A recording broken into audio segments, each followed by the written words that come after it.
और आपको पता होना चाहिए। प्लीज, मैंने कहा था एक अगल बात करेगा, एक बगल बात करेगा, मेरे बोलने का कुछ मतलब ही नहीं है। लोग तो अपना किबला ही चेंज करके बैठे हैं।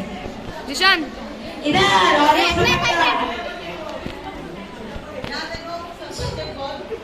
देखो, एक बात सुन लो कि हम लोग पिछले कुछ चंद सालों से, जब से कोरोना गया है, एक चीज हमने देखी कि स्कूल में Tahseen sir, Muzaffar sir, Maria miss, Zaitoon miss, Rizwana miss और सारे अपने टीचर, जमीर सर, मैं खुद, हम लोग सबकी एक कोशिश है कि तुम लोगों के हाथ में माइक आए, तुम लोग स्टेज पर आओ, तुम लोगों को तुम्हारे कद से बढ़कर कोई काम दिया जाए और वो काम तुम सरंजाम दो।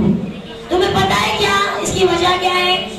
क्योंकि हम तुम्हारे अंदर लीडरशिप की क्वालिटी देखना चाहते हैं, तुम्हारे अंदर एक अच्छा स्पीकर, तुम्हारे अंदर एक अच्छा इवेंट मैनेजर देखना चाहते हैं, एक अच्छा ऑर्गेनाइजर देखना चाहते हैं।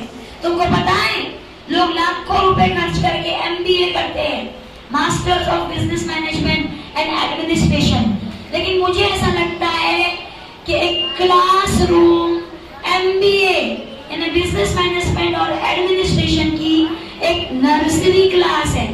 सर आप इत्तेफाक करेंगे कि नहीं? और हम लोगों की यही कोशिश है कि तुमको जिंदगी में ये एक्सपोजर कभी मिले ना मिले, हाई स्कूल लेवल पर, कॉलेज लेवल पर, लेकिन यहाँ ग्रास रूट लेवल पर हम आपको वो बना देना चाहते हैं कि कल आपको किसी के गाइडेंस की, किसी के मोटिवेशन की जरूरत ना हो, आप सेल्फ मोटिवेटेड हो जाओ। तो आप सबके लिए बहुत कामयाबी है, बहुत अच्छे से आपने ऑर्गेनाइज किया। A big thumbs for 8th standard.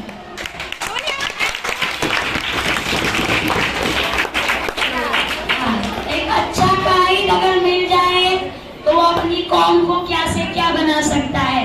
इसकी मिसाल मुजफ्फर सर और तहसीन सर दोनों है। आप खुशनसीब हो। अब उसके बाद 8th स्टैंडर्ड के लिए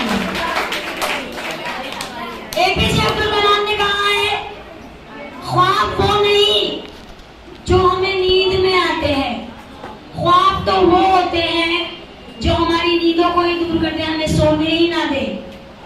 एपीजे अब्दुल कलाम कहते हैं कामयाबी के 3 मंत्र है। सबसे पहले एक अच्छा सा ख्वाब देखो, दूसरी बात उस ख्वाब के लिए अपने अंदर काबिलियत पैदा करो, और तीसरी बात उस ख्वाब के उसूल तक उसके पीछे पड़ जाओ। तो मैं तुमसे यही कहना चाहती हूँ, सबक फिर पढ़, सदाकत का, खिताबत का, इमामत का, अदालत का, लिया जाएगा तुझसे काम दुनिया की इमामत का।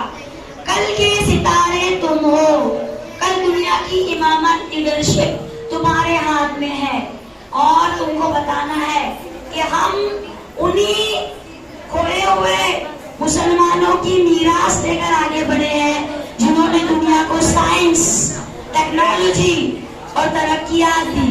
तुमको बताना है कि हमारे इस्लाफ क्या थे और हम उन्हीं की औलादों में से हो।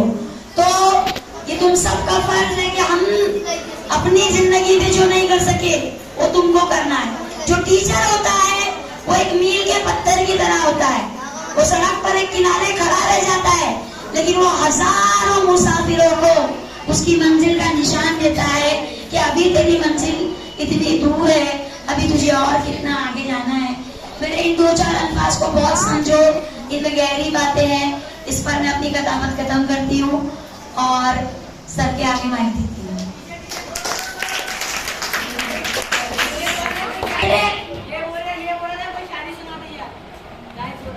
मैं कहाँ रुकता हूँ अर्शो फर्श की आवाज पे, मैं कहाँ रुकता हूँ अर्शो फर्श की आवाज पे, मुझको आना है अदे परवाज के आगे।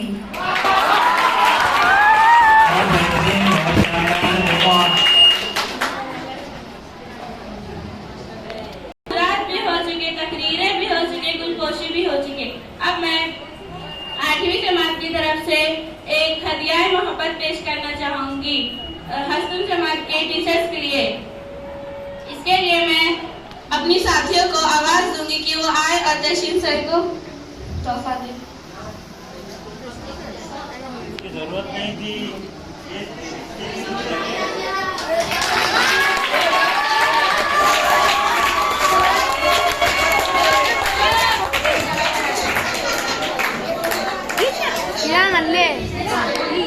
तो आवाज देना चाहूंगी कि वो आए और मुजफ्फर सर को तोहफा दें।